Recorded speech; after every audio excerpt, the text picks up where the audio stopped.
Hi, this is Julia Chalker. I'm the District Transition Specialist for Prosper ISD. And today we're going to talk about how to prepare for post-secondary education and training for our students that receive support through either special education or 504. I wanted to start first by asking y'all a few true or false questions about some common misperceptions that folks might have about that transition to college. First one, you should not disclose a disability when initially applying for admission to a university. Special education services are available in the college setting. If parents are paying the tuition, it's their right to be able to have access to their child's grades and to be able to communicate with the faculty. The TSI test determines readiness for college-level work. Accommodations received in high school are automatically granted for the SAT/ACT tests. Once accommodations are granted by a school's disability services, it's entirely the instructor's responsibility to ensure that they are followed. Parents encouraging the development of independence, self-advocacy, and time management skills can increase the likelihood of success at the post-secondary level. I think y'all probably already know that that last item is definitely true. Okay, so first we're going to talk about what are the general differences between high school and college, and this is for anyone. And some of these may seem very basic, but if you haven't been in college for a long time, I think sometimes it's easy to forget some of these things. So high school obviously is mandatory and free for everyone. At least there is free high school available to everyone. College, of course, is voluntary, and we all know that college can be very expensive. As far as personal freedom and responsibility, students in high school have a lot less freedom. They usually live at home with their parents, and the classes that they take are arranged for them. And there are certain classes they all have to take with some exceptions. And they're not the ones that are responsible for knowing what it takes to graduate. There's counselors and case managers and parents involved in that. And they're usually told what to do and corrected if their behavior is out of line. As far as college, students have much more freedom. They may be living on their own for the first time. They're the ones that get to arrange their classes, even though they're consulting with an advisor. And even though they do have an advisor, they're ultimately responsible to know the complex graduation requirements for the degree that they are pursuing. In all, a student in college is expected to take responsibility for what they do and be able to accept the consequences for their decisions. As far as structure in high school, we have a lot of structure. We have structured class time and assignments. Of course, with COVID, things are a little bit different right now, but we generally have classes all day long, and they spend 6 hours a day, 30 hours a week in class. Usually there's, around 25 or less students in a class, for sure, 35 or less. And classes are usually in one building, or at least on a campus with buildings that are close proximity to each other. In college, there's much less structure. The student basically sets their own schedule by choosing the classes and days that are open to them. And even though they may only spend 12 to 16 hours a week in class, of course, it could be less or more. They have different varying class times. They might have hours between them. They might have morning classes, evening classes. So that structure is very different. And of course, especially at a larger university, they may have more than 100 people in their classes. And classes can be spread throughout the campus. As far as study time, students in high school, they can sometimes get by with doing minimal study time outside of class and preparing for exams and tests at the last minute. They may not need to read things more than once, and I would say that probably there are students in high school that do okay just listening in class. They may have independent reading assignments that they're expected to read, but then when they go back to class, a lot of times the reading is discussed and retaught, and the things that they need to know are emphasized and pointed out. In college, there's much more rigorous demands for both independent work and for reading. And for every hour that you spend in a class, you may need to study for 2 or 3 hours for each of those hours outside of class. You may take notes in class that you need to review on an ongoing basis, as well as material in textbooks. And you may have assigned reading in college that is on the syllabus and that you are responsible for doing, but it might not be discussed in class at all and covered on a test anyway. So that is a very big change.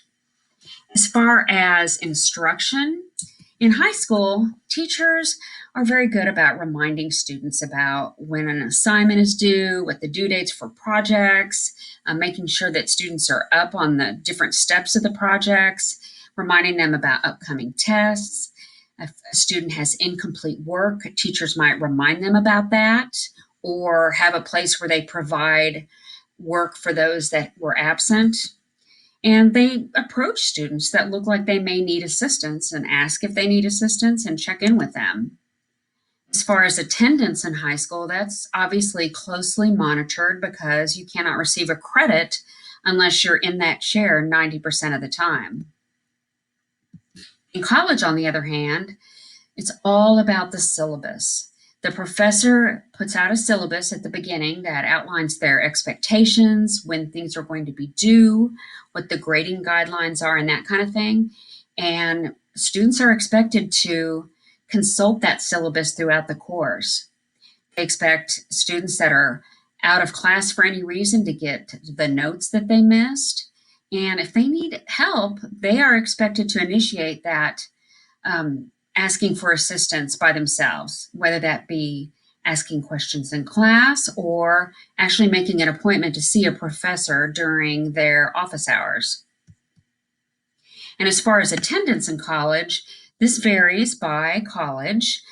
Some classes they may not take roll at all, and just it just matters if how you do on the tests and assignments.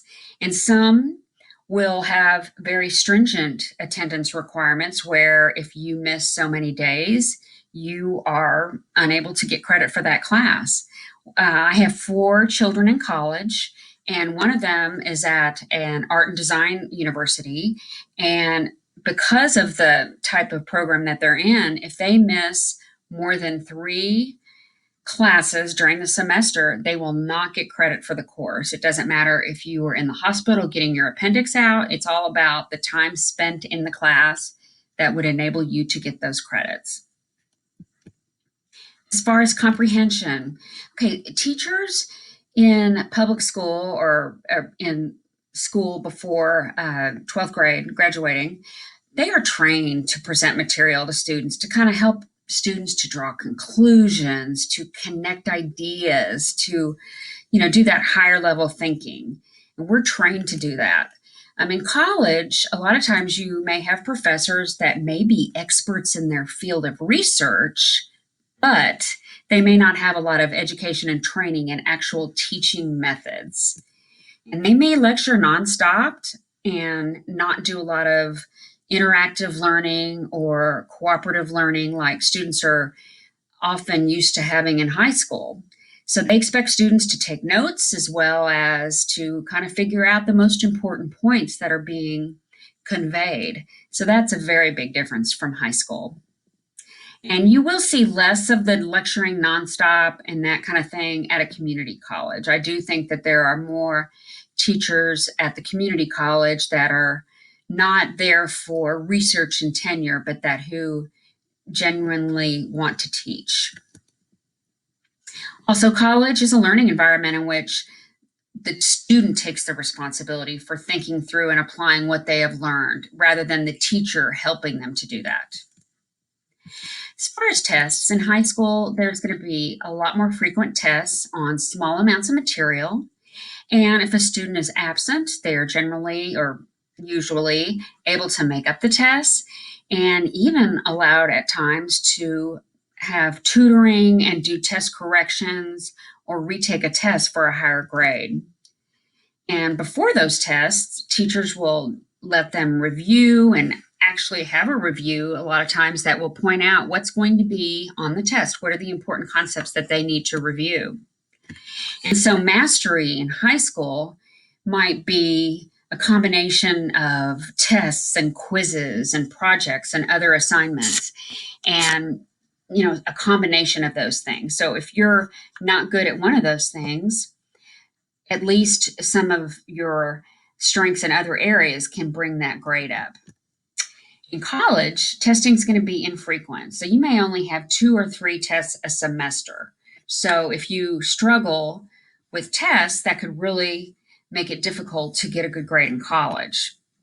And those tests may be cumulative, meaning that they're covering large amounts of material up to that time. And there's no retests or test corrections in college. You're never going to find that. So, in college, you are going to need to be able to apply what you've learned to new situations or to solve new problems.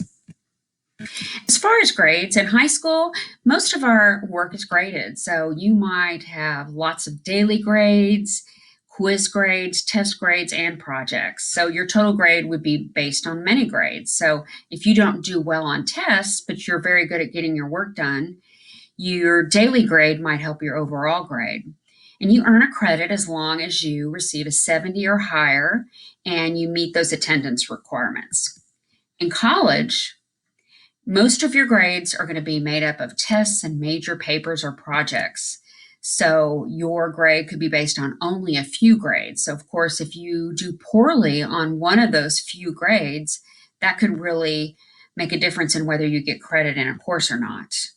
And credit in college is earned only if your grade in the course meets a certain set standard. And often in college, that would be a 2.0 or a C. So those are general differences between high school and college. Now let's talk a little bit about what are the differences for somebody that receives support through either special ed or 504 between high school and college. First, I want to talk a little bit about the difference between entitlement and eligibility. So when you are in high school, you are entitled to services. We are obligated as educators to give you a free and appropriate public education, and that is based on the legislation of IDEA and 504. So it's about remediation. What do we need to do? What supports do we need to give you to help you be successful? In college, it changes to an entirely different system where you have to be eligible for services. And instead of being under IDEA or 504, now it all goes under ADA, the Americans with Disabilities Act. You have to be eligible for the services, and it's all about providing reasonable accommodations to protect from being discriminated in an educational setting. It's about evening the playing field for all, everyone having equal access to the education. As far as responsibility, so in high school, it's the school district's job to be responsible for any evaluation and testing, planning your IEP or 504 plan, and implementing those programs and services. So all of that is decided on and determined by the ART or 504 committee, and they determine what is going to be considered mastery of a goal and what accommodations and support does a student need. In college, total change to where the student is responsible for notifying disability services. So the student is the one that has to reach out to disability services. They have to provide them all the paperwork and documentation of disability and what supports that you got previously in high school. And if there's any other evaluation needed, the student may be responsible for that. So in college, though, goals, mastery level, grades, that kind of thing, that's not determined by an ART or a 504 committee or an IEP or a 504 plan anymore. It's determined by the instructor because we've got that even playing field I talked about. Everyone has to meet the same mastery levels. And the example I like to give on that is somebody going into medicine. Would you want somebody going into medicine that didn't have to meet the same mastery level or grades that everyone else did? I would say not. A little note about something we call modifications. So, for students in special education, not 504, some students might receive some course content or curriculum that is what we call modified. And what that means is the student's curriculum may not be as complete or deep as the regular curriculum in some courses. Now, you would know that your child receives modified curriculum because it would be discussed in your child's ARD meeting every year. And so I just wanted to make sure that everyone knows that all students are required to complete coursework like everyone else as outlined on the syllabus in college. In other words, no modifications are provided in college because of that even playing field. Okay, some differences about self advocacy. In high school, teachers and parents are there to help advocate for a student and make sure they get what they need. Now, of course, we really want students to start working on and being taught how they can do that because they need to start self advocating. We need to give them opportunities to practice that by participating in their ARD meeting, understanding about their accommodations and asking for them if they don't receive them, that kind of thing. This also involves a student understanding how they qualify for special education or 504 services. What is their specific disability? Is it a learning disability? Is it ADD or ADHD? Is it a visual impairment? And also for them to understand what accommodations or modifications, if that's applicable, that they are receiving. That's a very big part of self advocacy. And they're going to need that because in college, students have to advocate for themselves. They are the ones that have to ask for those accommodations and services. And that includes being able to say, hey, I received services in high school for a specific disability, and in my case, ADHD, and the supports I received are this, and I would like to request these services for college. A little note about FERPA. FERPA is the Family Educational Rights and Privacy Act, and that is just basically a privacy law that protects private information that is held in school databases, such as the information you use for registration. It can be information about a student's disability, transcripts, that kind of thing, so that a third party cannot access that information. And because of FERPA, grades or academic standing in college is given to a student and not to parents. So, what does that mean if you want to know what your kids' grades are in college? Well, with my kids, we have an agreement that they provide their logon information and we're able to access their grades and account and that kind of thing at any time that we need to. So, that's something that you can do with your child. Now, you can have your students sign a FERPA waiver form, and that would allow you some limited access to maybe talk to disability services and to access those grades. But this does not give parents access to reaching out to instructors or allowing them to conduct any type of business for the student. And what I recommend is that you not do a FERPA waiver form, that you maybe plan to attend your student's first meeting with disability services and then kind of back your way out and ask for access to their grades between you and your student, you and your son or daughter, because they really need to do this on their own. Okay, talking about disability services. So, all post secondary institutions, whether it be college, four-year university, community college, trade schools, they all are required to provide accommodations for students because of the Americans with Disabilities Act. However, I will say that some departments are better than others.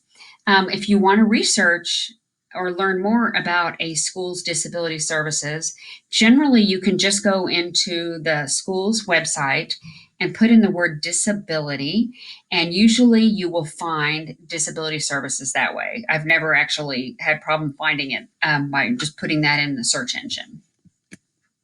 And some schools or programs, like I said, have better programs than others, and some are known for their disability services.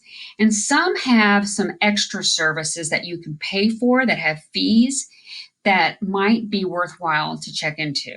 An example is Texas Tech University has programs that help with organizational assistance for students that might have trouble in that area, such as a individual with ADD. Some schools have programs to support individuals on the autism spectrum, and there are more of those popping up. So that's definitely something that you might want to look at when you are shopping for schools. So let's talk about some possible accommodations that are granted at the college level. A very common one is extended time on tests that are taken in the testing center. And those would usually need to be taken in the testing center because having extra time on an exam in a class would be difficult because everyone else would be finishing their test. Also, you may be able to go to another testing area because of distractions, but I will say that that's not always, going to the testing center is not always the best option for that. So that's something to think about. Sometimes you can qualify to get a reader or a scribe to help with reading or writing responses on a test. There's different types of adaptive technology. An example that I can think of is Collin College has a really neat smart pen that they can check out to students that qualify, and it helps with note taking, and it's just a really neat device. Books in alternative formats, such as audiobooks, might be an accommodation. Note taking. So for note taking, a lot of times a student may not need that because oftentimes an instructor will post the slides or notes on Canvas or whatever system they use. So that would be available to anyone. But some students will get note taking services through either having a volunteer in the class that shares their notes, or we've even had students at Collin that their note taker used a piece of carbon paper, if anybody remembers what that ancient device is. But that's another way that a note taking assistance might take form. Another example is just specific accommodations for hearing impaired or visually impaired. It might be enlarged print, or the professor wearing a device, an FM device, to help a hearing impaired student. So those are just some general accommodations that are often granted at the college level. So when do you apply for services, and when do you disclose that you have a disability? So basically, you would not disclose your disability when you're making an application with the program or school. It's actually against the law for them to ask if you have a disability on an application. I would recommend that you only reveal a disability during that time, during that process, if it helps to explain irregularities on a record. For example, if your son or daughter didn't start receiving services because they just got a diagnosis as maybe a junior in high school, for example, if you think that would help explain a lower GPA or issues on their transcript, that might be a time that you might consider disclosing it in some supplementary fashion, whether it be a letter or an attachment. But in general, I would recommend that you wait until you have not been accepted to a university and follow up with that. But it is illegal for them to ask about a disability on an application, and I would wait normally till after you're accepted and then contact disability services to start the process. So disability services at different schools go by different names. And just for an example, at Collin College, disability services is called the Access Program. So what documentation are you going to need to provide? So students, again, are responsible for providing that official documentation. And generally, colleges will want that documentation to be 3 years old or newer. And a note on that, if a student is receiving accommodations for dyslexia under 504, they may have an evaluation from way back in elementary school. And if that's the case, go ahead and reach out to your dyslexia specialist at the high school and ask if they can help you get an updated evaluation that you can provide to the college. There will at times be additional information or testing required. And if that is the case, the cost of providing that is going to be the responsibility of the student. But I know, at least for special education, because we do a 3 year evaluation every 3 years, generally, if you receive services through special education, you're good to go for what they will need. Now, some exceptions for that might be psychiatric or ADHD, and they may require a form completed by a doctor. But generally, if you go onto a school's website, they will list the documentation requirements. Collin College, I know, does. Okay, the whole process of seeing if you can qualify for accommodations. So generally it's going to vary by school, but generally you're going to complete an application for services, and that would be after you're accepted to the college. And that starts that intake process where you're going to meet with somebody like a disability services advisor that now might be virtual. And I'm also expecting that maybe after COVID that we still continue to have more things like that that are virtual, that can be virtual. So then they're going to review the documentation that you bring in. And that goes usually to a committee, an accommodations committee. And that committee usually meets like once a month or every few weeks, maybe closer to the beginning of a semester. And they're going to come up with a list of reasonable academic accommodations for you. Once you are emailed that list of accommodations and those accommodations are granted, the professors also that you're going to have are going to receive an email. But very, very important to know that it is still up to the student to follow up with each professor. So that the application, I mean, the process is not complete when you get that email. The student still needs to follow up with each professor about what accommodations they're going to have and discuss how they're going to handle those accommodations. Because I know my friend that's a professor at Collin, they are required, if you want to go take a test in the testing center, you have to let that professor know so many days before the test if you're going to be doing that, or it's not possible because they have to get the test to the testing center. So those things need to be discussed with each professor. Let's talk about college admission requirements. So, a 2 year community college, and I'm a huge fan of those, they generally have what we call open enrollment. They're going to accept anyone. They don't look at high school rank, they're not going to look at your grades or GPA. They don't even require that you have 2 years of foreign language. So, 2 year community college are open to everyone. 4 year universities are going to all have their own admission requirements. So you would need to check their website and information about, what rank do they want? Do you have to have a certain GPA? Is there a minimum SAT, ACT score you have to have? Some universities are competitive and look at even things like what extracurricular activities have you participated in? Have you done community service? And some private universities, they might even have requirements regarding church affiliation. I mean, there's just a wide variety of admission requirements for different schools. Another thing just to mention is it used to be that if you received a modified curriculum in high school that you had to start at a 2 year community college. And some people don't know, but that is not the way it is anymore. However, I mean, you could go straight to a 4 year college if you had modified curriculum, but you do have to meet the entrance requirements for the 4 year university. And that might include scoring certain scores on testing requirements. And some students that have received a modified curriculum might have difficulty demonstrating that they're at college level in some areas. And we'll talk about the ramifications of that, but that's just something to note. As far as SAT and ACT tests, you have to meet those minimum scores that are required by the colleges, but you can get some accommodations if you apply for them and you are approved. Now, getting accommodations in high school does not mean that you are going to get approved for those accommodations with the College Board or ACT.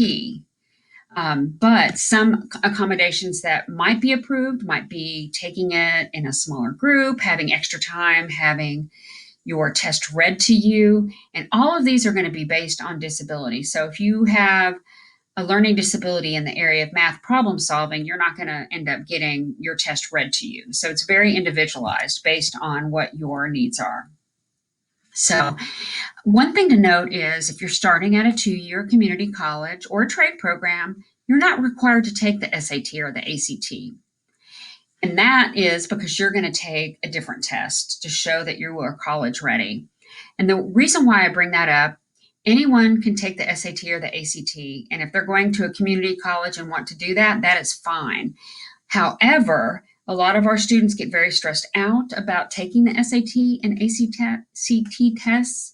So it's important to realize that it's not required. And, that time and effort could be spent in maybe doing better at school or preparing for the other test that we are going to talk about in a minute called the TSI test.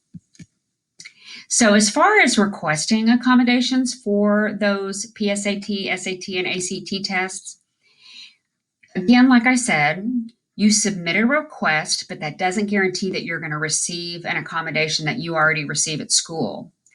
And 504 students might need to submit some additional documentation for something like dyslexia.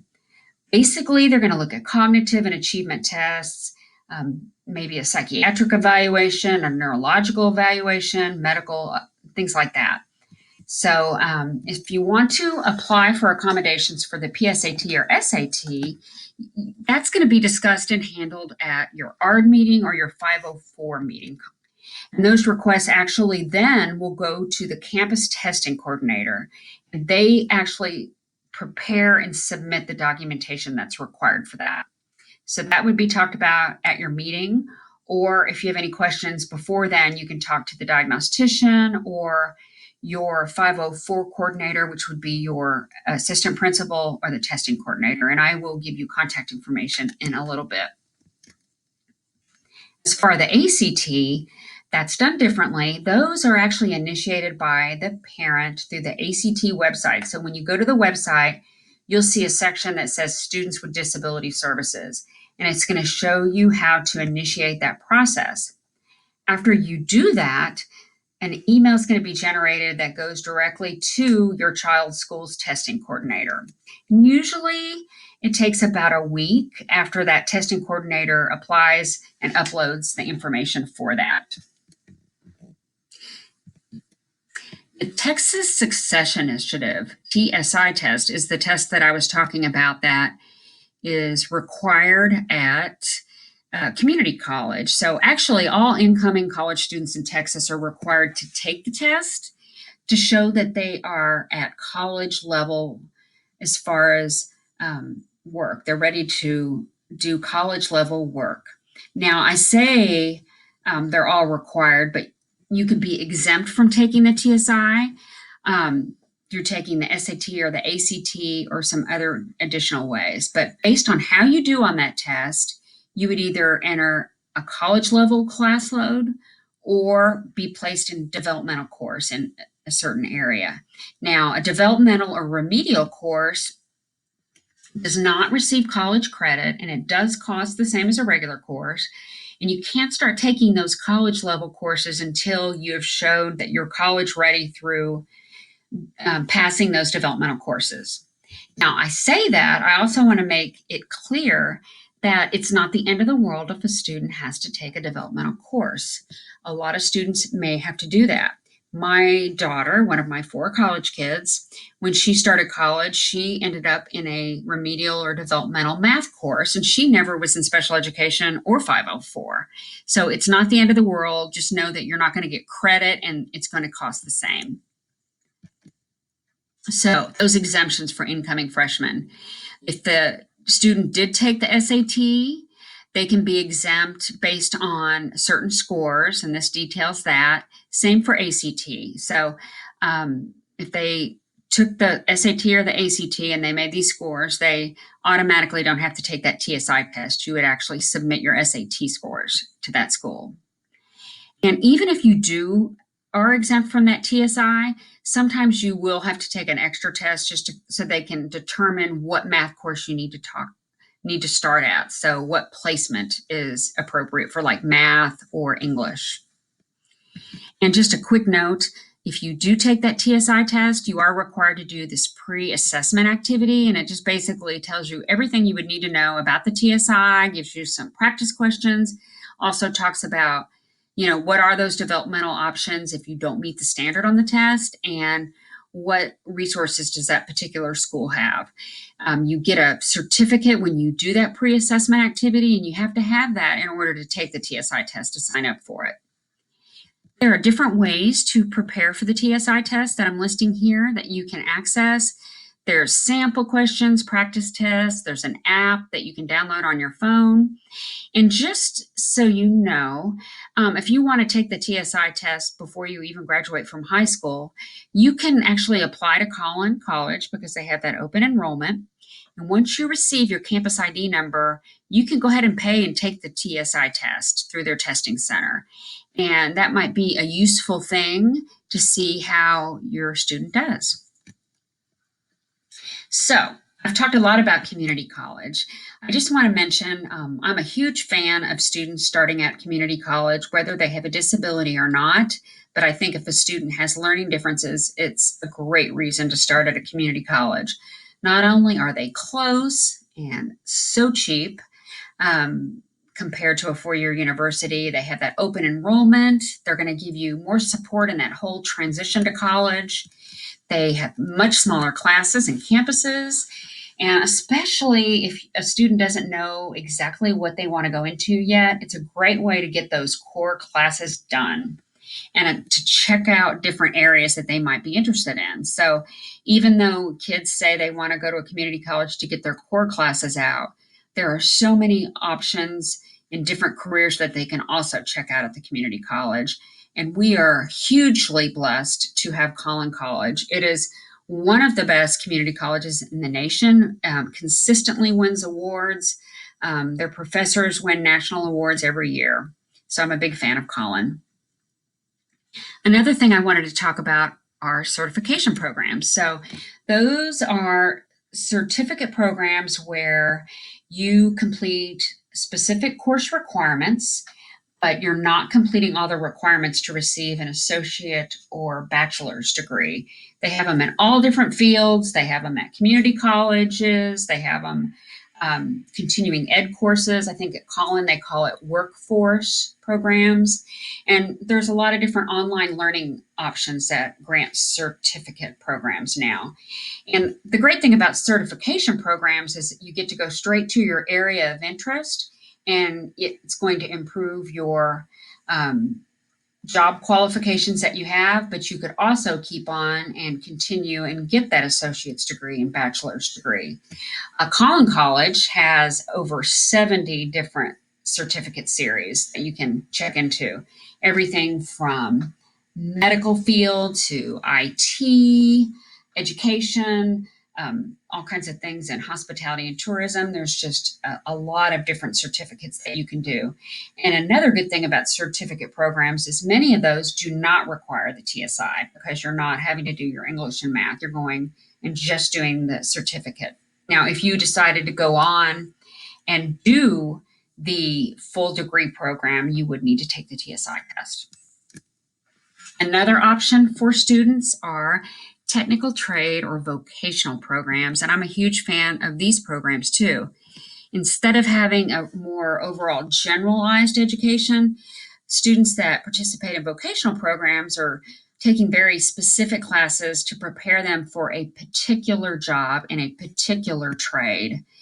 And that could be anything from HVAC, air conditioning and heating, plumbing, welding, cosmetology. It could be automotive technology. There's just a variety of trade programs. And these are often careers that not enough people are going into, that are ways to make a good amount of money, get an education a lot faster, and be able to go straight to what your area of interest in. Now, there are private technical trade programs, but they often offer vocational programs at community colleges. And I always recommend to students that they check out what options there are at community colleges, because you are going to be learning the same thing. You have to meet the same standards and take the same accreditation tests. So Why not do it at a fraction of a cost?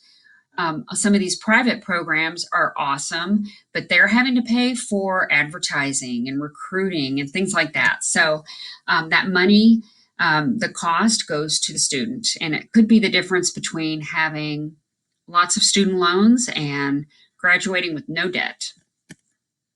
And again, allows students to go straight to their areas of interest.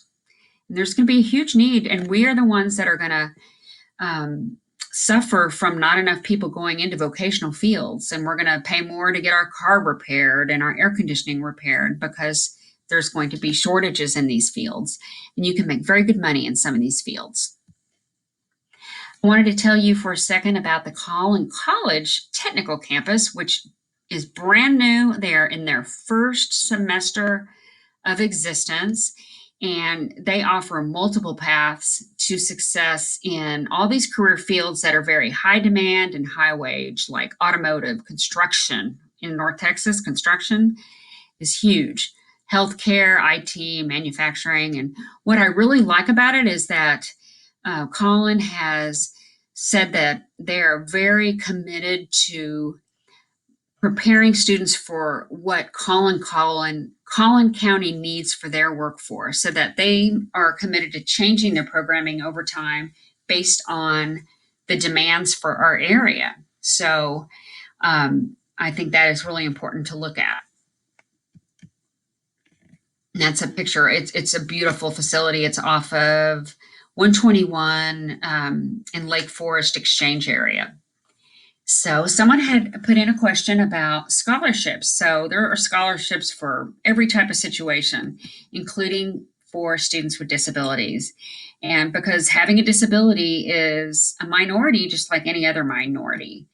So there are specific scholarships for different disabilities. There are some for individuals that just have any type of learning difference. There's ones that target students that are going into particular careers. There's really all kinds of careers or all kinds of scholarships. When you search for that, just put in a search engine scholarships for autism, scholarships for epilepsy, whatever it may be, and you will come up with some things. Here are also some different sites that you can check out.